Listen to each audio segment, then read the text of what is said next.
ยากยกเสียแต่ว่าเราเป็นผู้มีศีลมีธรรมถ้าเราเป็นผู้มีศีลมีธรรมแล้วใช้อันตรายใดๆก็ทำอันตรายเราไม่ได้โดยเฉพาะเราเข้าร่วมในพิธีนี้เราก็จะได้เพิ่มพลังแห่งบุญกุศลของเราอาจจะถูกหวยรางวัลที่1ก็ว่าได้ก็ไม่แน่ทุกสิ่งทุกอย่างมันเกิดขึ้นได้เพราะบุญกุศลนั่นเองต่อไปก็จะได้สวดกราบอาราธนาพระสงฆ์ทั้งปวงได้สวดวันอาทิตย์6เป็นเบื้องต้นนะคงจะเสร็จเรียบร้อยไปแล้วนะ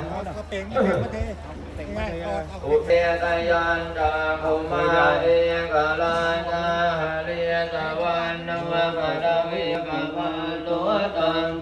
นามาตาวิหเรียตวันนวปดาวิปปะตังดายาจักุวิหเรียมุติวตังเกยปัมมนา